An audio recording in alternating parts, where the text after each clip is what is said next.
കർത്താവിന്റെ അതിപരിശുദ്ധമായ നാമം വാഴ്ത്തപ്പെടുമാറാകട്ടെ. ഒരു പ്രാവശ്യം കൂടി നമുക്ക് വചനദീപ്തി സാക്ഷി കൂടാരത്തിലേക്ക് കടന്നു വരുവാൻ സ്വർഗത്തിലെ വലിയവനായ ദൈവം സാവകാശം ഒരുക്കി തന്ന കൃപകൾക്കായിട്ട് നന്ദിയോടെ ഞാൻ സ്തോത്രം ചെയ്യുന്നു. ഈ പകൽക്കാലത്തിങ്കൽ കർത്താവിന്റെ കൃപ നമ്മോട് കൂടെയിരിക്കും. അവൻ നമ്മുടെ ഏത് അവസ്ഥയിലും ഇറങ്ങി വന്ന് നമുക്ക് വേണ്ടി പ്രവർത്തിക്കുന്ന ദൈവമാണ്. കഷ്ടതയിൽ ഞാൻ എന്നോട് കൂടെയിരിക്കുമെന്ന് ദാവീദിനോട് അരുളി ചെയ്ത കർത്താവ് ഇന്ന് പകലിലും നമ്മുടെ കഷ്ടതകളിലും പ്രയാസങ്ങളിലും നമ്മുടേതായ നെടുവീർപ്പുകളുടെ നടുവിലും നമുക്ക് വേണ്ടി ഇറങ്ങി വന്ന് പ്രവർത്തിക്കുന്ന ദൈവമാണ്. നമ്മെ കൈവിടാതെ, നമ്മെ ഉപേക്ഷിക്കാതെ, സദാ സർവദാ നമ്മോട് ചേർന്നിരിക്കുന്ന കർത്താവ്. അവനോട് ചേർന്നിരിക്കുന്നവരെ അവൻ ഉപേക്ഷിക്കുകയില്ല. ദൈവമക്കളെ, തിരുവചനം ഇങ്ങനെ പറയുന്നു, പെറ്റനള്ള മറന്നാലും ഞാൻ നിന്നെ മറക്കയില്ല എന്ന്. അങ്ങനെയെങ്കിൽ നമ്മെ മറക്കാത്ത കർത്താവ് നമുക്ക് വേണ്ടി, നമ്മുടെ ജീവിതത്തിന് വേണ്ടി അനുനിമിഷം അനേക ഉപകാരങ്ങളാണ് ചെയ്തുകൊണ്ടിരിക്കുന്നത്. നമുക്ക് ഒരിക്കലും നമ്മുടെ കർത്താവ് നമുക്ക് ചെയ്യുന്ന ഉപകാരങ്ങളെ മറന്നു പോകുവാൻ ഇടവരരുത്. എത്ര വർണ്ണിച്ചാലും മതി വരാത്ത നിലയിലാണ് സ്വർഗസ്ഥ പിതാവ് നമുക്ക് വേണ്ടി അത്ഭുതങ്ങൾ പ്രവർത്തിക്കുന്നത്, അല്ലെ? അങ്ങനെയെങ്കിൽ ഇന്ന് ഈ സാക്ഷി കൂടാരത്തിലേക്ക് കർത്താവിന്റെ ദാസി ബിന്ദുലാൽ കടന്നു വന്നിട്ടുണ്ട്. തന്റെ അനുഗ്രഹീത സാക്ഷ്യം നമ്മോട് പങ്കുവെക്കുവാനായിട്ട് കർത്താവിന്റെ ദാസി ഓർത്ത് ഞാൻ സ്തോത്രം ചെയ്യുന്നു. ഈ കാലഘട്ടങ്ങളിൽ താൻ ശാരീരികമായി അല്പ പ്രയാസത്തിലാണെങ്കിൽ പോലും കർത്താവിന് വേണ്ടി അധികമായിട്ട് പ്രയോജനപ്പെട്ടുകൊണ്ടിരിക്കുകയാണ്. തന്നാലാവോളം ഇപ്പോഴും തനിക്ക് തനിച്ചിരിക്കുവാൻ കഴിവില്ല എങ്കിലും താൻ കർത്താവിന്റെ സാക്ഷിയാകാൻ പോവുകയാണ്. പ്രിയപ്പെട്ടവരെ, കർത്താവിന്റെ നാമത്തെ നമുക്ക് ഏത് അവസ്ഥയിലും ഉയർത്താം എന്നുള്ളത് കർത്താവിന്റെ ദാസിയിലൂടെ ഇന്ന് നമുക്ക് കേൾക്കാം. കർത്താവിന്റെ ദാസിയെ വചനദീപ്തിയുടെ സാക്ഷി കൂടാരത്തിലേക്ക് വളരെ സ്നേഹപൂർവ്വം ഞങ്ങൾ സ്വാഗതം ചെയ്യുന്നു. കർത്താവിന്റെ ദാസി എവിടെ നിന്നാണ് ജോയിൻ ചെയ്തിരിക്കുന്നത് നമ്മുടെ പ്രേക്ഷകരുടെ അറിവിലേക്കായിട്ട് ഒരു വാക്കിൽ ഒന്ന് പരിചയപ്പെടുത്താമോ? ഞാൻ ജോയിൻ ചെയ്തിരിക്കുന്നത് എറണാകുളം ജില്ലയിൽ പള്ളിക്കര എന്ന് പറഞ്ഞ സ്ഥലത്താണ്.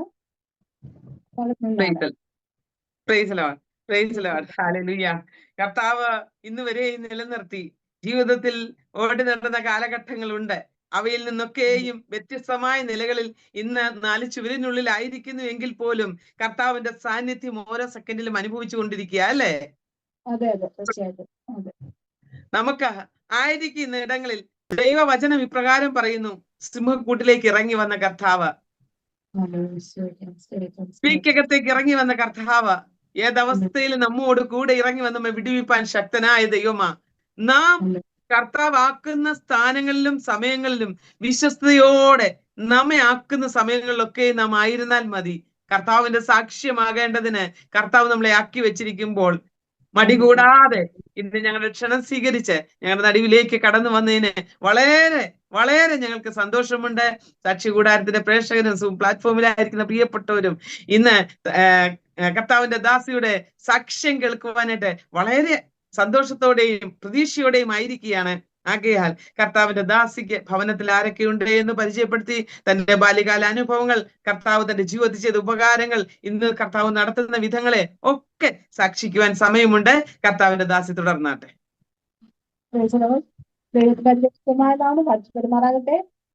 ഇന്ന് പകൽക്കാലം ഈ വചനദീപ്തി എന്ന പ്രോഗ്രാമിലേക്ക്, അതിന്റെ സാക്ഷി കൂടാരം എന്ന പ്രോഗ്രാമിലേക്ക് കടന്നു വരിക വൈകാതെയും എന്റെ ജീവിതം വലിയ അവസരത്തിലായി നന്ദി പറയുന്നു. ഇനിമേല് ഒരു ദിവസം കൂടി കർത്താവിന്റെ ആഴ്ച ശേഷിച്ചതിനായിട്ട് കർത്താവിന് സകലമായ മഹത്വം അർപ്പിക്കുന്നു. ഇങ്ങനെ ആവശ്യമായിട്ടുള്ള ദീനാന്റിയോട് നന്ദി പറയുന്നു. പ്രിയ ആന്റിയുടെ കർത്താവ് ചെയ്തുകൊണ്ടിരിക്കുന്ന ഈ ശുശ്രൂഷ കർത്താവ് ധാരാളമായി അനുഗ്രഹിക്കട്ടെ എന്ന് പ്രാർത്ഥിക്കുന്നു. ആന്റി പറഞ്ഞതുപോലെ എന്റെ പേര് ബിന്ദു രാജി എന്നാണ്. ഞാൻ ജോയിൻ ചെയ്തിരിക്കുന്നത് എറണാകുളം ജില്ലയിൽ പള്ളിക്കര എന്ന സ്ഥലത്തു നിന്നാണ്. വളരെ കൊച്ചു കാലത്ത് തന്നെ കർത്താവിനെ അനുഭവിച്ചറിയുവാനും പ്രതീക്ഷിക്കാനും കർത്താവ് എനിക്ക് ഭാഗ്യം തന്നു. എന്റെ സാക്ഷ്യത്തിലേക്ക് കടക്കുന്നതിന് മുമ്പ് കർത്താവിനെ സന്തോഷിപ്പിക്കുകയും ചിന്തിപ്പിക്കുകയും എപ്പോൾ എന്നോടൊപ്പം ചെയ്തുകൊണ്ടിരിക്കുന്ന ഒരു വചനം വായിക്കാൻ ആഗ്രഹിക്കുന്നു.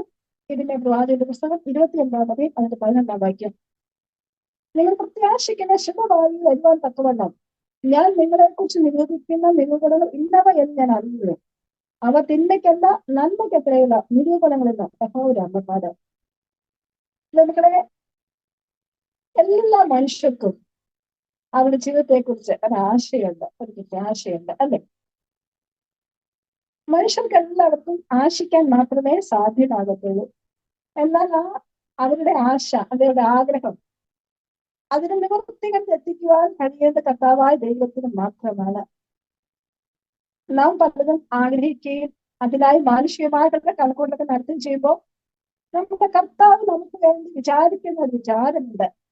അതിലേക്ക് എങ്ങനെ എത്തിക്കുന്ന കർത്താവ് വ്യക്തമായിട്ട് അറിയാം. പലപ്പോഴും കർത്താവ് ചെയ്യുന്നത് നാം ആഗ്രഹിക്കുന്ന ശുഭഭാവി ആയിരിക്കണമെന്നില്ല. എന്നാൽ നമ്മളെ കുറിച്ച് നമ്മുടെ കർത്താവ് ആഗ്രഹിക്കുന്ന ഒരു ശുഭഭാവിയാണ് കർത്താവിനോടൊപ്പം. ഈ മുന്നിൽ എന്തെങ്കിലും ഒക്കെ തന്നിവിടെ അവസാനിപ്പിക്കുക എന്നുള്ളതല്ല കർത്താവിന്റെ ഇഷ്ടവും ആഗ്രഹം എന്ന് പറയുന്നത്. നമ്മളെ നമ്മെ കർത്താവിനോടൊപ്പം സ്വർഗത്തിൽ ഇരുത്തുക എന്നുള്ളതാണ്. നിത്യതയിൽ അതിന്റെ മണവാട്ടിയായി നമ്മെ വാഴിക്കുക എന്നതാണ്. അതിനുവേണ്ടി കർത്താവ് നമ്മെ കുറിച്ച് ആഗ്രഹിക്കുമ്പോൾ നമ്മെ നടത്തുന്ന വഴി നമുക്ക് തിന്മയ്ക്ക് തോന്നിയാണ്. കർത്താവ് പറയുന്നത് അതൊന്നും തിന്മയ്ക്കല്ല, അതൊക്കെ നന്മയ്ക്കുള്ള വഴികളാണ്. കർത്താവ് നാം തിന്മ ചിന്തിക്കുന്നതിനെയും നന്മയ്ക്കായിട്ട് കൂടി ആവർത്തിക്കാൻ കഴിയുന്ന ഒരു കർത്താവാണ് എന്നൊക്കെ നമ്മോട് കൂടെ ഉള്ളത്. എന്റെ ജീവിതത്തിന്റെ യാത്രയില് പലപ്പോഴും പലരും തിന്മയെന്ന് എനിക്ക് തോന്നിയപ്പോഴും ഞാൻ ആദ്യം പറഞ്ഞതുപോലെ എന്റെ കുഞ്ഞു പ്രായത്തിൽ കർത്താവ് ഭാഗ്യമെന്നപ്പോഴ് എന്റെ കുഞ്ഞു പ്രായത്തിന്റെ ഏറ്റവും വലിയ ആഗ്രഹം എന്ന് പറയുന്നത് സ്വർഗത്തിൽ പോകേണ്ട എന്നുള്ളതായിരുന്നു. ഈ ഭൂമിയിൽ നാം മനുഷ്യ ജീവിക്കുമ്പോൾ നമുക്ക് പല ആഗ്രഹമുണ്ട്, അത് സത്യം തന്നെയാണ്. എന്നാൽ അതിനൊക്കെ ഉപരിയായിട്ട് എന്റെ ഉള്ളിൽ ഞാൻ ഏറ്റവും കൂടുതൽ ആഗ്രഹിച്ച എന്റെ ആഗ്രഹം കർത്താവിന്റെ അടുക്കൽ സ്വർഗത്തിൽ പോകുക എന്നുള്ളതായിരുന്നു. ഞാനിപ്പോൾ ഈ അവസ്ഥയിലായിരിക്കുമ്പോൾ എനിക്ക് വ്യക്തമായിട്ട് അറിയാം എന്റെ കർത്താവ് എന്റെ കുഞ്ഞു പ്രായത്തിലെ ഞാൻ എന്റെ കൊച്ചുകാലത്ത് പറയുവാൻ എന്റെ വയറ് നിറച്ച് വിശ്വാസമാണ്. നിഷ്കളങ്ക പ്രായത്തില് എനിക്കൊന്നും അറിഞ്ഞോണ്ടെന്ന് പറയുന്നത് നമ്മുടെ കർത്താവ് ചെയ്ത് വെച്ചിട്ട് അവിശ്വാസം തെളിയിക്കത്തക്ക നിലയിൽ എന്നെ കർത്താവ് കൊണ്ടുപോയിക്കൊണ്ടിരിക്കുകയാണ് ദൈവങ്ങളെ. ഇപ്പോൾ ഞാൻ ആയിരിക്കുന്നത് ഒരു പാഠശാലയിലാണ്. ഞാൻ പറഞ്ഞതുപോലെ എന്നെ കുറിച്ച് എനിക്ക് ശുഭഭാവം വരുവാൻ തക്കവണ്ണം കർത്താവ് എന്നെ കർത്താവിന് അടുക്കൽ കൊണ്ടുപോകാൻ തക്കവണ്ണം കർത്താവ് നടത്തിക്കൊണ്ടിരിക്കുന്നത്. പലപ്പോഴും മാനുഷികമായ ചിന്തകളൊക്കെ ചിന്തിക്കുമ്പോൾ ഇതൊക്കെ തിന്മയാണ്, ഇങ്ങനെയൊക്കെയാണ് കർത്താവ് ചെയ്ത് തോന്നിയേക്കാം. പക്ഷെ ഇന്ന് ദൈവങ്ങളെല്ലാം നന്മയ്ക്കായിട്ട് കർത്താവ് ചെയ്തുകൊണ്ടിരിക്കുകയാണ്. വളരെ കൊച്ചു പ്രായത്തിൽ തന്നെ ഒരു യാഥാസ്ഥിക പാരമ്പര്യ ക്രിസ്ത്യ കുടുംബത്തിലാണ് ജനിച്ചു വളർത്തപ്പെട്ടത്. എനിക്ക് പപ്പായും അമ്മയും സഹോദരിയുമുണ്ട്. ഞങ്ങളുടെ ഈ പള്ളിക്കൽ ദേശത്തെ ആദ്യ വിശ്വാസികളാണ് ഞങ്ങൾ. എന്റെ പപ്പായും അമ്മയും എന്റെ പപ്പായുടെ സിസ്റ്ററും വേറെ 2 സഹോദരങ്ങളുമാണ് ഈ ദേശത്ത് ആദ്യമായിട്ട് കർത്താവിന് വീഴ്ചയുടെ ഭാഗ്യം ലഭിച്ചത്. ഇന്നേക്ക് ഒരു 40-45 വർഷങ്ങൾക്ക് മുൻപാണത്. പെന്തക്കോസ്തുകാരൊന്നും കേട്ടുകേൾവി പോലുമില്ലാത്ത ഒരു കാലഘട്ടം. ഞങ്ങളെ സത്യത്തില് പെന്തക്കോസ്തുകാർ പറഞ്ഞാൽ ഇപ്പോഴും ആർക്കും അറിയത്തില്ല. കൂടുതലും പേര് അന്ന് സ്തോത്രക്കാർ എന്ന് പറഞ്ഞാലേ അറിയത്തുള്ളൂ. സ്തോത്രം എന്ന് പറഞ്ഞാൽ എല്ലാവരും നാളെ കളിയായിക്കൊണ്ടിരുന്നത്. എന്റെ പപ്പായുടെ ഭവനത്തിലാണ് ആദ്യത്തെ കൂട്ടായ്മ ഈ ദേശത്ത് ആരംഭിച്ചത്. അങ്ങനെ വളരെ എതിർപ്പുകളും പ്രതികൂലത്തെയും ആ കാലഘട്ടങ്ങൾ നേരിടേണ്ടി വന്നു. മാതാവിന്റെ പിതാവിന്റെ ഭവനത്തിലൊക്കെയും ഒത്തിരി എതിർപ്പുകൾ നേരിടേണ്ടി വന്നിട്ടുണ്ട്. പലപ്പോഴും പുറകോട്ട് പിടിച്ചു വലിക്കുവാൻ പല നിലകളിൽ നിന്നും സമ്മർദ്ദങ്ങൾ നേരിടേണ്ടി വന്നിട്ടുണ്ട്.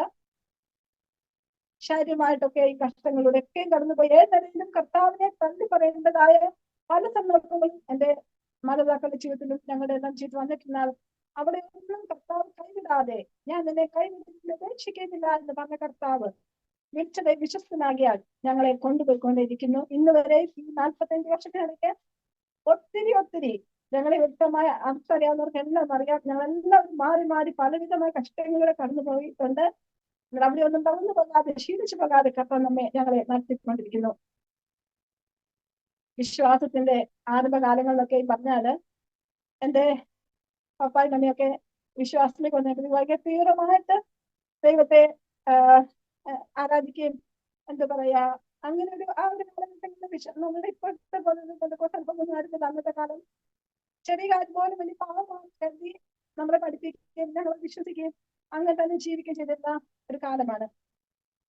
ഒരു സിനിമ പോസ്റ്ററിലോട്ട് നോക്കിയാൽ പോലും അത് പാവമാണ്, ശരി കള്ളം പറഞ്ഞാൽ പാവമാണ് എന്നൊക്കെ ആ ഒരു അത്രമാത്രം ഒരു എന്താ പറയാ വിശുദ്ധികൾ ജീവിപ്പിക്കാനായിട്ട് നമ്മുടെ കുടുംബത്തിലായാലും സഭയിലായാലും അങ്ങനെ ഉപദേശവും ഉപവാസങ്ങളൊക്കെ നടക്കുകയാണെങ്കിൽ കർത്തമേശയ്ക്ക് എടുക്കുന്നതിന് മുമ്പാണെങ്കിൽ പോലും വിശുദ്ധിയിലും എന്തെങ്കിലും ചെറിയ തെറ്റ് പോലും വന്നു കഴിഞ്ഞാൽ അതൊക്കെ ഏറ്റവും ഉപേക്ഷിച്ചിട്ട് മാത്രമേ കർത്തമേശയെ കഴിഞ്ഞിട്ടാവൂ എന്നൊക്കെയുള്ള ആ ഒരു ഇന്നൊക്കെ പറ്റുന്ന അറിയത്തില്ല. അത്രമാത്രം ഒരു എന്താ പറയാ ദൈവമാരുടെ ബന്ധത്തിലാണ് വളർന്നു വരാൻ കർത്താവ് ഭാഗ്യം തന്നത്.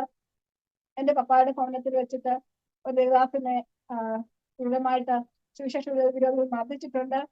വഴിയിൽ കിടന്ന് എന്റെ പപ്പായും മമ്മിയും സഹോദരങ്ങളൊക്കെയും മറ്റു ദേവാസ്മാരൊക്കെ അടി കൊണ്ടിട്ടുണ്ട്. അങ്ങനെ ഒത്തിരി പ്രതികൂലങ്ങൾ നമ്മുടെ ദേശത്ത് ദൈവനാമത്തിനെ പ്രതി അനുഭവിക്കേണ്ടി വന്നിട്ടുണ്ട്. എന്നാൽ ഇന്ന് ഈ ദേശത്ത് അതിശക്തമായിട്ട് കർത്താവിനെ സേവിക്കുന്ന അനേക ദൈവമക്കളെ കർത്താവിനെ ദേശത്തെ കർത്താവ് ഒരുക്കിയിട്ടുണ്ട്. അതിനായി കർത്താവ് നന്ദി പറയുന്നു. എന്റെ മാതാപിതാക്കളുടെ ജീവിതം പറഞ്ഞാൽ എന്റെ പപ്പ ഒരു PWD കോൺട്രാക്ടർ ആയിരുന്നു.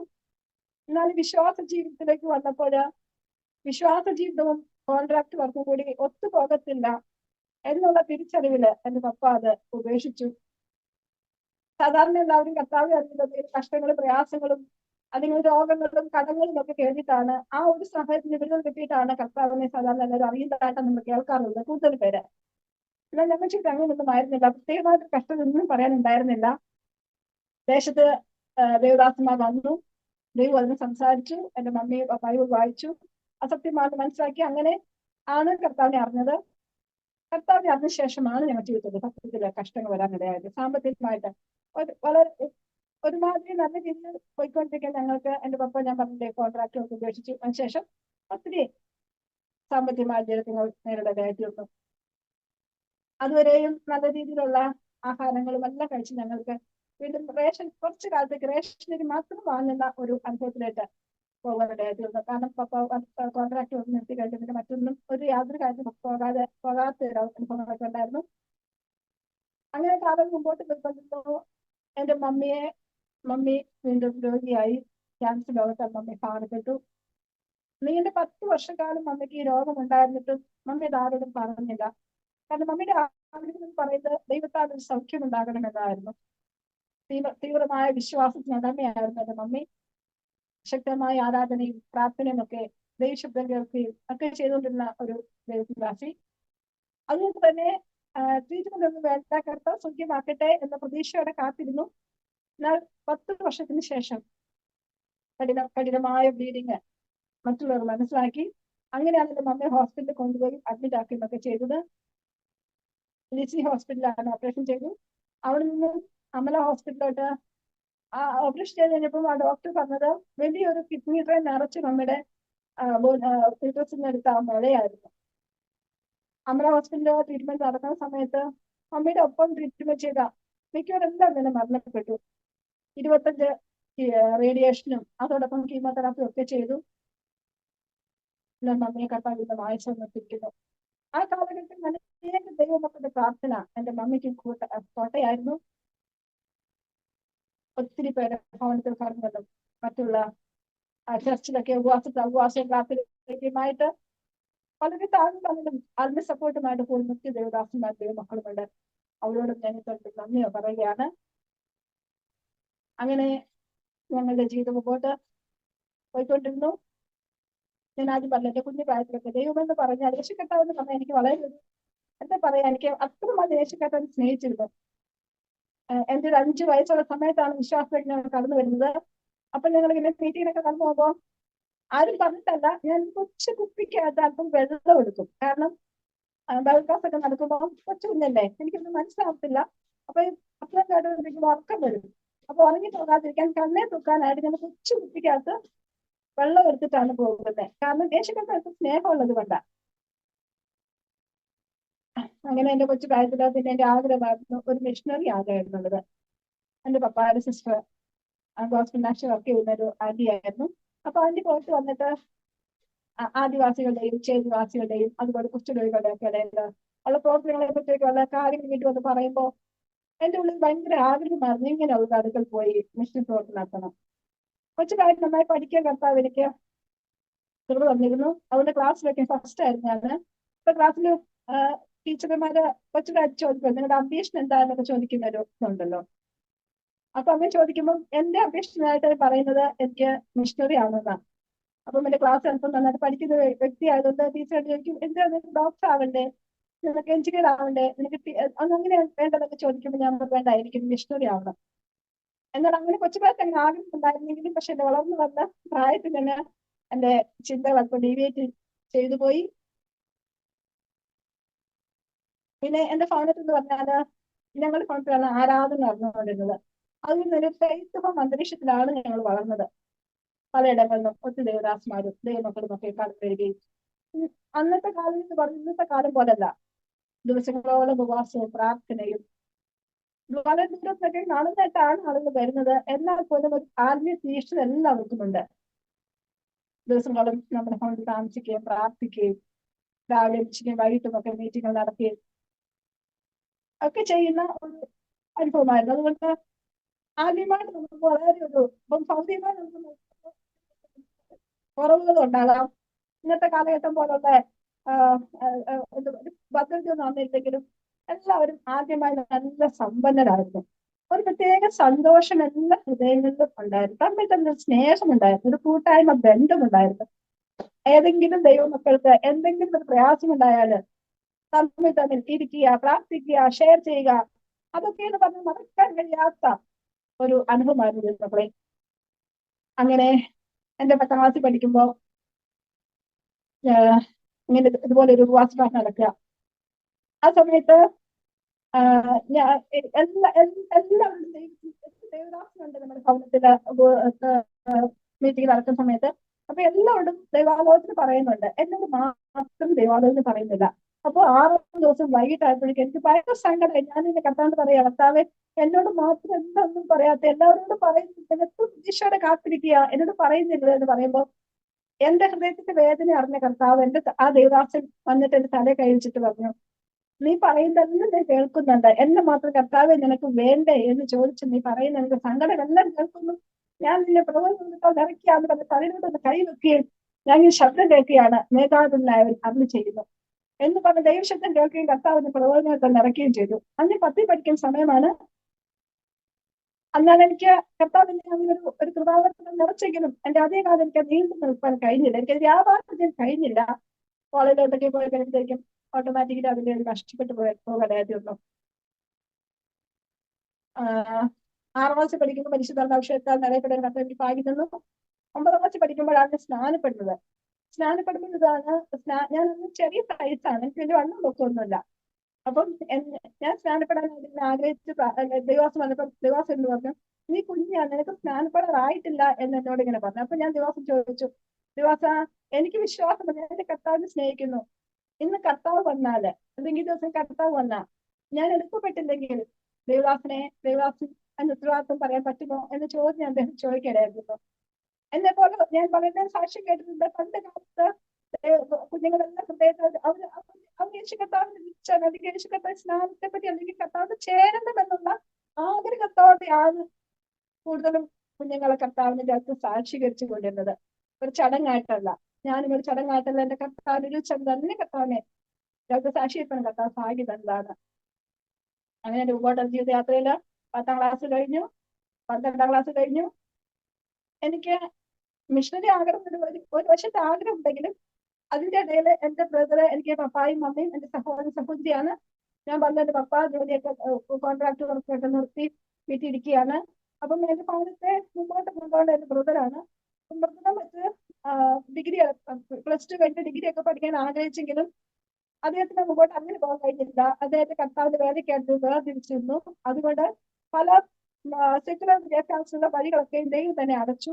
അങ്ങനെ എന്റെ ബ്രദർ കർത്താവിന്റെ വേലയ്ക്ക് വേണ്ടി ബൈബിൾ കോളേജ് പഠിക്കാൻ കടന്നുപോയി. അപ്പൊ എന്റെ ബ്രദർ കർത്താവിന് പിന്നെ എന്റെ മനസ്സിലൊക്കെ ചിന്ത വന്ന്, എന്റെ പപ്പ ദൈവത്തെ പ്രതിയല്ലേ നമ്മുടെ വേണ്ടെന്ന് വെച്ചത്.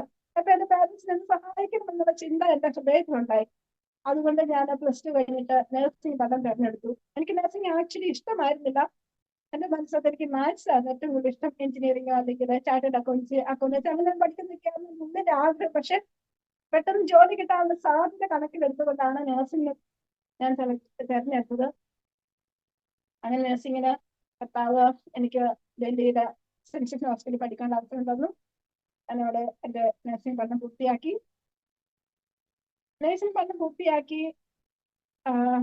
അപ്പൊ ഞാൻ പറഞ്ഞു, ഞാൻ പലപ്പോഴും എന്റെ കർത്താവിന് ഞാൻ പഠിച്ചുകൊണ്ടിരിക്കുന്ന പഠിത്തം കഴിഞ്ഞ് 96 ഞാൻ എന്റെ ഗ്രാജുവേഷൻ ചെയ്യുന്നത്. 97 ആയപ്പോഴേക്കും എനിക്ക് പെട്ടെന്നൊരു രോഗം വരാൻ ഇടയായിട്ടുണ്ട്.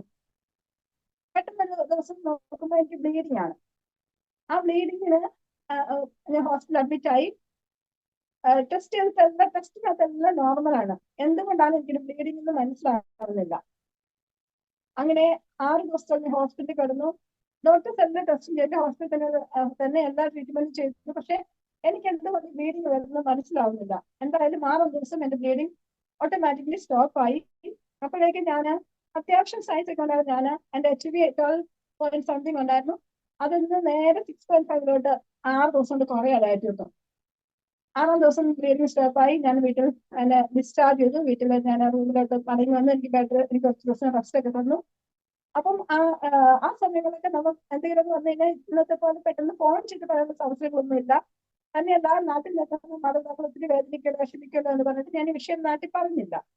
നെക്സ്റ്റ് വെക്കേഷൻ നാട്ടിൽ വന്നപ്പോഴാണ് ഞാൻ എന്റെ മമ്മിയുടെ ബൈബിൾ തുറന്ന് നോക്കുമ്പോൾ അതിന് മമ്മി എഴുതി വെച്ച് മമ്മിയോട് ദൈവാലോചന പറഞ്ഞത് മമ്മി എഴുതി വെച്ചിരിക്കുകയാണ്. അതിങ്ങനെയാണ്: രക്തച്ചൊരിച്ചിൽ വരുത്തി തലമുറയെ നശിപ്പിക്കാൻ ശത്രു ശ്രമിക്കുന്ന പ്രാർത്ഥിക്കുക.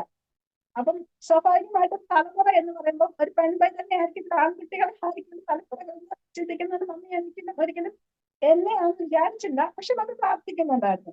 ഞാൻ വന്ന് ഈ ബൈബിൾ തുറന്നപ്പോൾ എന്ത് എഴുതി വെച്ചിരിക്കുന്നു ഇങ്ങനെ ഒരു കാര്യം. അപ്പോഴാണ് ഞാൻ പറയുന്നത്, അപ്പോഴാണ് എനിക്ക് മനസ്സിലായത് എന്നെ തകർക്കാനായിരുന്നു ശത്രു പിശാച് ശ്രമിച്ചത്. പക്ഷെ കർത്താവിന്റെ കൂടെ ഇരുന്നു. എന്റെ ആയുസ് കർത്താവിന്റെ കരങ്ങൾ ബധിതമായിരുന്നു കൊണ്ട് കർത്താവ് എനിക്ക് ആയുസ് എന്ന് തന്നെ വീണ്ടും കർത്താവിനെ ജീവിതത്തിലേക്ക് കൊണ്ടുവന്നു. അങ്ങനെ എന്റെ നഴ്സിംഗ് പഠനം അവിടുന്ന് പൂർത്തിയായി. അവിടെ 3 വർഷം ബോണ്ടുണ്ടായിരുന്നു. ബോണ്ട് എല്ലാം കഴിഞ്ഞിട്ട് നിൽക്കുമ്പോൾ സൗദി അറേബ്യക്ക് മിനിസ്റ്റർ ഓഫ് ഹെൽത്തിൽ എനിക്ക് സെലക്ഷൻ കിട്ടി. ഞാൻ സൗദി അറേബ്യയിൽ മിനിസ്റ്റർ ഓഫ് ഹെൽത്തിലോട്ട് ജോലിക്ക് കടന്നുപോയി.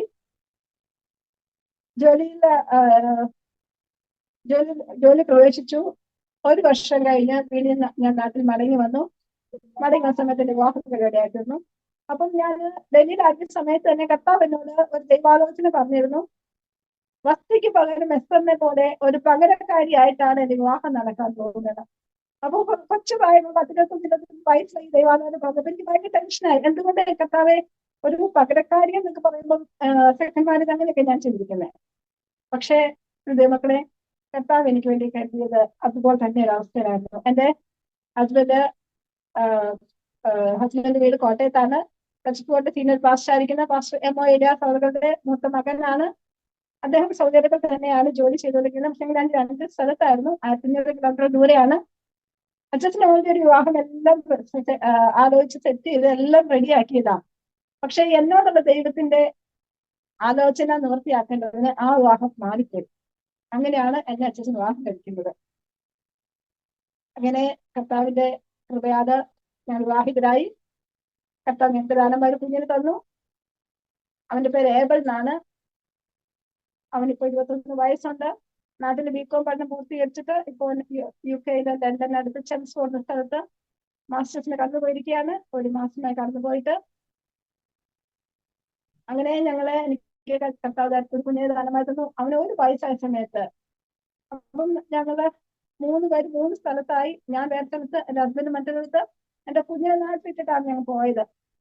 അങ്ങനെയുള്ളതായതുകൊണ്ട് എന്റെ ഉള്ളിൽ ഏറ്റവും ആഗ്രഹം എങ്ങനെ നിങ്ങൾ ഒരുമിച്ച് താമസിക്കണം.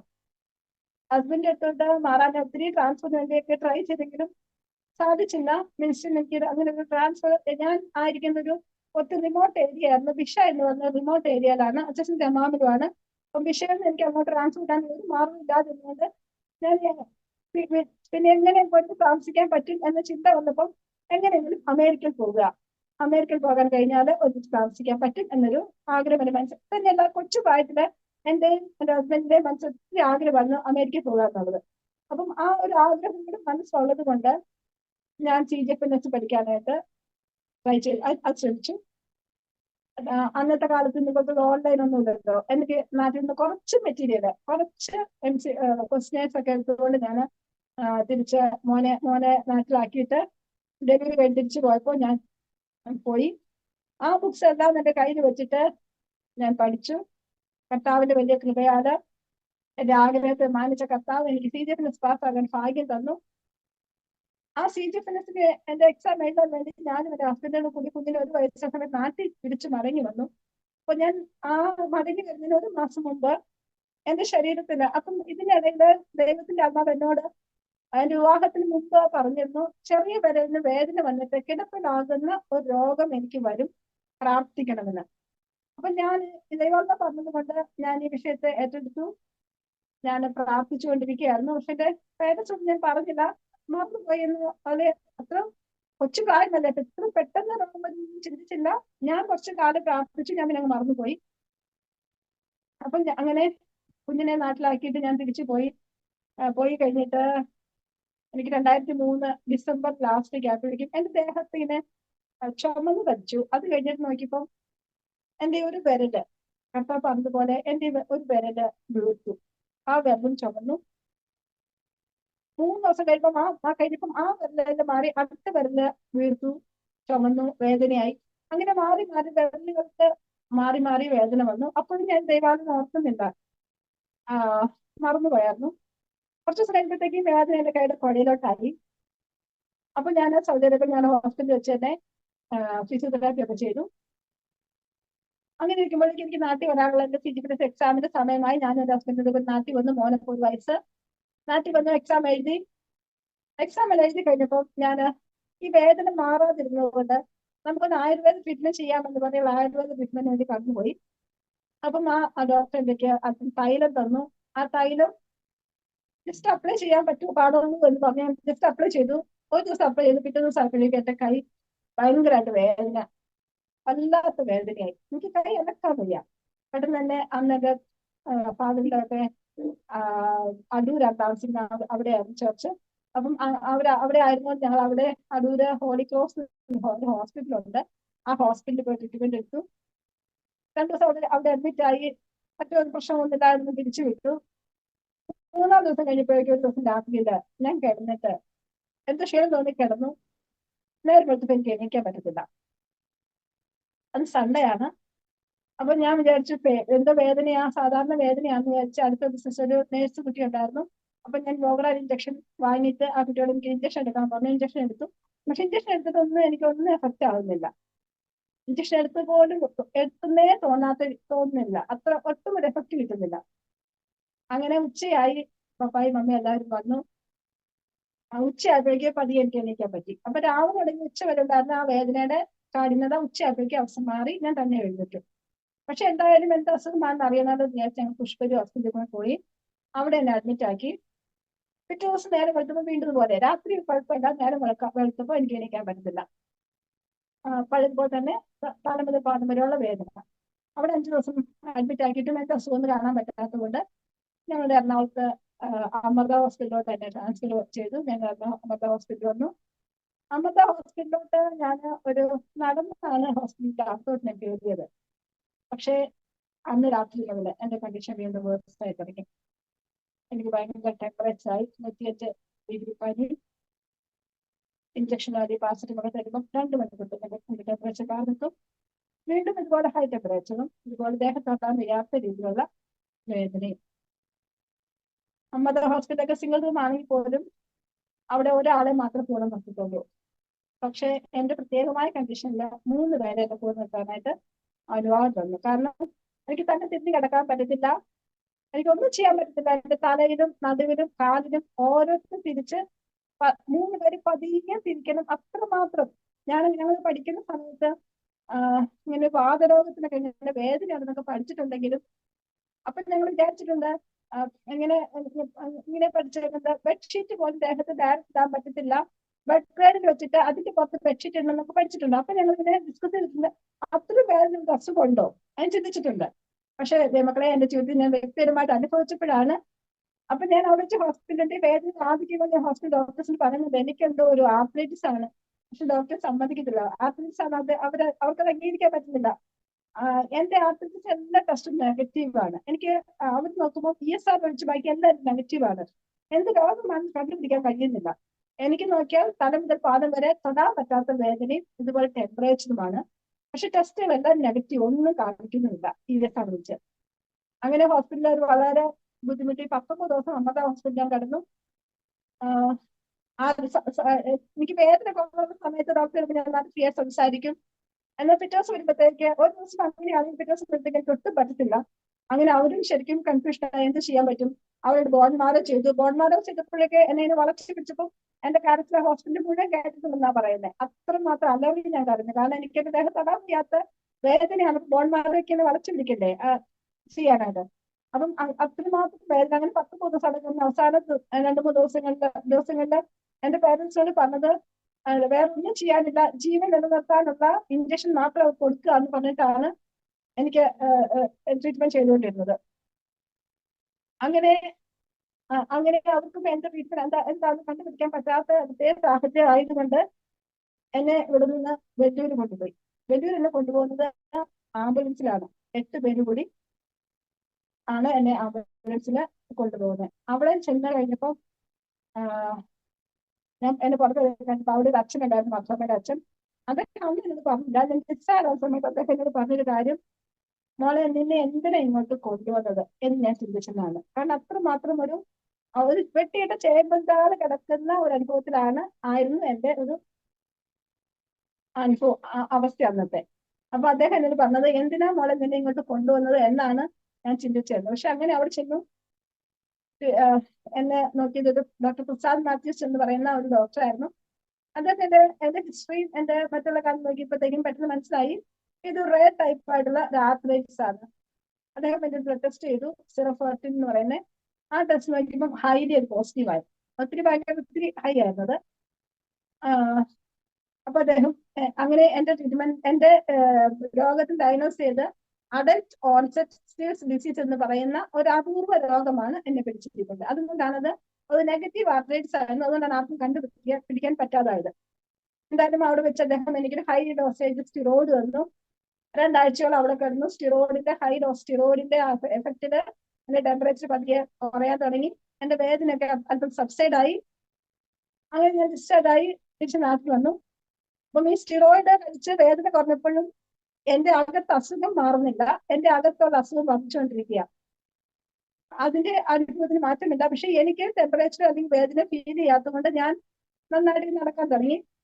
അപ്പൊ ഞാൻ ആദ്യം പറഞ്ഞത് CGFNS പാസ്സായാലും പറഞ്ഞല്ലോ. അപ്പം ഈ CGFNS സർട്ടിഫിക്കറ്റ് ഒക്കെ കിട്ടണമെങ്കിൽ IELTS പാസ്സാവണം. അപ്പം എനിക്ക് ഭയങ്കര ആഗ്രഹം. 2004 സംഭവം നടക്കുന്നത്. 2004 തന്നെ എനിക്ക് IELTS പാസ്സാകണമെന്നുള്ളൊരു ആഗ്രഹം എന്റെ ഉള്ളിൽ അങ്ങ് കയറിയത് കൊണ്ട് ഞാൻ ഈ വേദനയും ഈ രോഗത്തിന്റെ അവസ്ഥയൊക്കെ അവിടെ മാറ്റി വെച്ചിട്ട് സൈഡിൽ വെച്ചിട്ട് ഞാൻ 1 മാസത്തോളം IELTS പഠിക്കാൻ പോയി. അങ്ങനെ ബസ്സിലൊക്കെ കയറി യാത്ര ചെയ്യുമ്പോൾ എല്ലാ ദിവസവും പോകാൻ പറ്റത്തില്ല. ഒരു ദിവസം 2 ദിവസം പോയി കഴിഞ്ഞാൽ 3 ദിവസം എനിക്ക് വേദന പോകത്തില്ല. ആ ഫുൾ ടൈം ഇരിക്കത്തില്ല. കുറച്ചു നേരം നേരത്തെ ഞാൻ വൈകി പോയി നേരത്തെ പോരും. അങ്ങനെ എന്തായാലും കുറച്ച് ദിവസങ്ങള് IELTS ക്ലാസ്സിന് കടന്നുപോയി. അപ്പോഴേക്കും എന്റെ വീണ്ടും എനിക്ക് അസുഖം തുടങ്ങി. എന്റെ കൈയെല്ലാം ഡീഫോംഡ് ആവാൻ, കൈയൊന്നും വരയ്ക്കാനും തിരിക്കാനും പറ്റാത്ത അനുഭവത്തിലോട്ട് ആയി. അങ്ങനെ ഞാൻ കോഴ്സ് അവിടെ സ്റ്റോപ്പ് ചെയ്തു. എന്നാലും കർത്താവിന്റെ കൃപയാല്, ദൈവത്തിന്റെ കൃപയിൽ ആശ്രയിച്ച് ഞാൻ എക്സാം എഴുതി. കർത്താവ് എനിക്ക് ആവശ്യമായ സ്കോർ നൽകി. അന്ന് അമേരിക്കയ്ക്ക് പോകാൻ ആവശ്യമായ സ്കോർ എനിക്ക് കർത്താവ് നൽകി. എന്റെ CGFNS IELTS സർട്ടിഫിക്കറ്റ് കർത്താവിന്റെ കയ്യിൽ തന്നു. കർത്താവിനറിയാം ഞാനത് പാസ്സായില്ലെങ്കിൽ ഞാൻ വീണ്ടും നിരാശപ്പെട്ടു പോകും, ഞാൻ സങ്കടപ്പെട്ടു പോകും എന്ന് അറിയാവുന്നത് കൊണ്ടാണ് കർത്താവ് എനിക്ക് രണ്ടും പാസ്സാക്കുന്നത്. എന്റെ കഴിവും എടുക്കൊന്നുമല്ല ദൈവങ്ങളെ. പക്ഷെ കർത്താവിന് ഓരോ ഹൃദയങ്ങൾ നന്നായിട്ട് അറിയാം. അന്നത്തെ എന്റെ പ്രത്യേകമായ അനുഭവത്തില് നമ്മൾ ഇത് പറയത്തില്ലേ, ഒരു ചില പ്രോഗ്രാം ഒക്കെ അറ്റൻഡ് ചെയ്ത് കഴിഞ്ഞാൽ അവർക്ക് ജയിച്ചില്ലെങ്കിൽ പോലും അറ്റൻഡ് ചെയ്തതിന് ഒരു പ്രോത്സാഹന സമ്മാനം കൊടുക്കുന്നു എന്ന പോലെ എന്നെ ഈ ഒരു കർത്താവ് എന്റെ പാഠശാലയിലോട്ട് ഒരു സ്കൂൾ ഓഫ് ട്രെയിനിങ്ങിലോട്ട് കടത്തിവിട്ടപ്പം കർത്താവിനെ അറിയാൻ ഞാൻ നിരാശപ്പെട്ടു പോകരുത്, ഞാൻ സങ്കടപ്പെട്ടു പോകരുത് എന്നതുകൊണ്ട് കർത്താവ് എനിക്കൊരു പ്രോത്സാഹന സമ്മാനമായിട്ടാണ് ഈ CGFNS IELTS പാസ്സാകാനുള്ള അവസരം തന്നത്. അങ്ങനെ അതൊക്കെ വാങ്ങി എന്റെ വീട്ടിലിരിക്കുന്നു. എന്നാലും മുമ്പോട്ട് ഞാൻ ഇങ്ങനെ മരുന്ന് വെച്ചിട്ട് പോവുകയാണ്. 2005 കർത്താവ് എന്നോട് ഇങ്ങനെ, അപ്പം ഞാൻ ഇപ്പൊ നടക്കും, വീടിനകത്തിലൊക്കെ നടക്കും, പണികളൊന്നും കാര്യം ചെയ്യാൻ പറ്റുന്ന ചെയ്യുന്നത് എനിക്ക് വേദനയാകും. 2005 കർത്താവ് എന്നോട് പറഞ്ഞു, ലോക വൈദ്യന്മാരെല്ലാവരും എന്നെ കൈവിടും, പക്ഷേ കർത്താവ് ഇന്ന് തന്റെ ഹിതം എന്നെ നിവർത്തിക്കാനാണ്. മറിയ ചേച്ചിയതുപോലെ ഒരൽപ്പനം കർത്താവ് ചെയ്യുമെന്ന് കർത്താവ് പറഞ്ഞിരുന്നു. അപ്പൊ ഞാൻ എന്റെ പേരൻസിനോട് ഇങ്ങനെ പറഞ്ഞു, പപ്പ മമ്മി നിങ്ങൾ വിഷമിക്കരുത്. ഇപ്പൊ എന്നെ ഡോക്ടർ കൈവിടുമെന്നൊരു സാഹചര്യമില്ല. ബിക്കോസ് ഞാൻ അത്യാവശ്യം നടക്കുന്നുണ്ട്, ട്രീറ്റ്മെന്റ് നടക്കുകയാണ്. ആയുർവേദം അലോപ്പതി ഒക്കെ ജോയിൻ ചെയ്ത ട്രീറ്റ്മെന്റ് നടക്കുകയാണ്. എനിക്ക് എന്റെ കാര്യങ്ങളെ സ്വന്തമായി ചെയ്യാം. പ്രശ്നങ്ങളൊന്നുമില്ല, രോഗം മാറും എന്ന രീതിയിലാണ് പോയിക്കൊണ്ടിരിക്കുന്നത്. അങ്ങനെയുള്ള അനുഭവത്തിൽ ആ സന്ദർഭത്തിലാണ് കർത്താവ് എന്നോട് മറ്റാരോട് എന്നോട് വ്യക്തിപരമായിട്ട് കർത്താവ് പറയുന്നത് ഡോക്ടേഴ്സ് എന്നെ കൈവിടുമെന്ന്. അപ്പൊ ഞാൻ പപ്പയോട് പറഞ്ഞു വിഷമിക്കരുത് കേട്ടോ, കർത്താവ് ഡോക്ടേഴ്സ് എന്നെ കൈവിടും, നിങ്ങൾ ആരും വിഷമിക്കരുത്. അങ്ങനെ 2005 പറഞ്ഞിട്ട് മുമ്പോട്ട് ഇങ്ങനെ പോയിക്കൊണ്ടിരിക്കുകയാണ്. നടക്കുന്നുണ്ട്. എനിക്ക് അന്ന് 28-29 വയസ്സുള്ളൂ. അപ്പം ആ പ്രായമായതുകൊണ്ട് എന്റെ മോനാണ്, ഒരു വയസ്സേ ഉള്ളൂ, വിവാഹം കഴിഞ്ഞിട്ട് 2 വർഷമായിട്ടുണ്ടായിരുന്നു. അതുകൊണ്ട് ആരെവിടെ ഏത് നല്ല ട്രീറ്റ്മെന്റ് ഉണ്ട്, നല്ല ഡോക്ടേഴ്സ് ഉണ്ടെന്ന് പറഞ്ഞാലും അവരെല്ലാം നിങ്ങൾ പോകും. അത് എത്ര കോസ്റ്റ്ലി ആണെങ്കിലും എത്ര ബുദ്ധിമുട്ടുള്ള സ്ഥലമാണെങ്കിലും ഞങ്ങൾ പോകും. കാരണം ബിക്കോസ് എങ്ങനെയെങ്കിലും എന്റെ അസുഖം മാറണം എന്നൊരു ഒറ്റ ലക്ഷ്യമുള്ളൂ. പക്ഷെ കർത്താവിന്റെ പ്ലാനും പദ്ധതിയും കർത്താവിന്റെ ഓൾറെഡി പറഞ്ഞേക്കുന്ന കാര്യങ്ങളാണ്, ദൈവത്തിന്റെ ഹിതമാണെന്ന് പറഞ്ഞിട്ട് ഞങ്ങൾ ഇങ്ങനെ പോയിക്കൊണ്ടിരിക്കുക. അങ്ങനെ ഇരിക്കുമ്പോൾ 2008 മറ്റൊരു ദിവസത്തെ കർത്താവിന്റെ പറഞ്ഞു, നിനക്ക് അന്ന് ഞാൻ നടക്കില്ല മറ്റൊരു മീറ്റിങ്ങിന് പോയിരിക്കുകയാണ്, ഒരു ബോസ് പ്രാർത്ഥനയ്ക്ക് ഞങ്ങൾ പോയിരിക്കുമ്പോൾ എന്നോട് പറഞ്ഞു നിനക്ക് എന്നും കടന്നു പോകാൻ കഴിയാത്ത ഒരു അനുഭവം ഉണ്ട്, പക്ഷെ അവിടെ കർത്താവ് ദൂതനെ അയക്കും, കർത്താവിന് പൂർത്തി ഉണ്ടെന്ന്. അങ്ങനെ ആ ദൈവാലയം കഴിഞ്ഞ് ഞങ്ങൾ വീണ്ടും വീട്ടിൽ വന്നു. 2010 ആയപ്പോഴേക്ക് കർത്താവ് 2010 ജനുവരിയിലെ കർത്താവിനോട് പിന്നെ ദൈവം തന്നെ എന്നോട് ഇങ്ങനെ സംസാരിക്കുക, ഞാൻ ദൈവം തന്നെ സ്നേഹിക്കുന്നവർക്ക് നിർണയപ്രകാരം വിളിക്കപ്പെട്ടവർക്ക് സകല നന്മയ്ക്കായി കൂടി ആദരിക്കുന്നു. അതുപോലെ തന്നെ ആദ്യം വായിച്ച വാക്യം, നിങ്ങൾ പ്രത്യാശിക്കുന്ന ശുഭഭാഗം തക്കോണം ഞാൻ നിങ്ങളെ കുറിച്ച് ചിന്തിപ്പിക്കുന്ന നിരൂപണങ്ങൾ ഇന്നവയെ ഞാൻ അറിയുന്നു, അത് തിന്മയ്ക്കല്ല നന്മയ്ക്കല്ല. ഒറ്റ ദിവസം തന്നെ കർത്താവ് 2 വാക്യം കൂടെ എനിക്ക് പരിപാടിയായിരുന്നു. അപ്പൊ ഞാൻ എന്ത് വിചാരിച്ചറിയാമോ? ഞാൻ വിചാരിച്ചത് കർത്താവിന് സൗഖ്യമാക്കാൻ പോവുക. ഞാനിപ്പം കർത്താവ് ഞാൻ ഇത്ര ഈ 6 വർഷം അന്ന് 2010 6 വർഷത്തോളം ഞാൻ കുറച്ച് കഷ്ടങ്ങളൊക്കെ മാറാൻ പോവുക, കർത്താവ് സകല നന്മയ്ക്കായി കൂടി വ്യാപിപ്പിക്കാൻ പോവുക എന്ന് വിചാരിച്ച് ഞാൻ സന്തോഷിച്ചിരിക്കുന്നത്. അങ്ങനെ മുമ്പോട്ട് പോകുമ്പോൾ ഏപ്രിൽ മാസം ആയപ്പോഴേക്കും എനിക്ക് ഇതിലൊന്നും എണീക്കാൻ പറ്റാത്തൊരവസ്ഥയായി.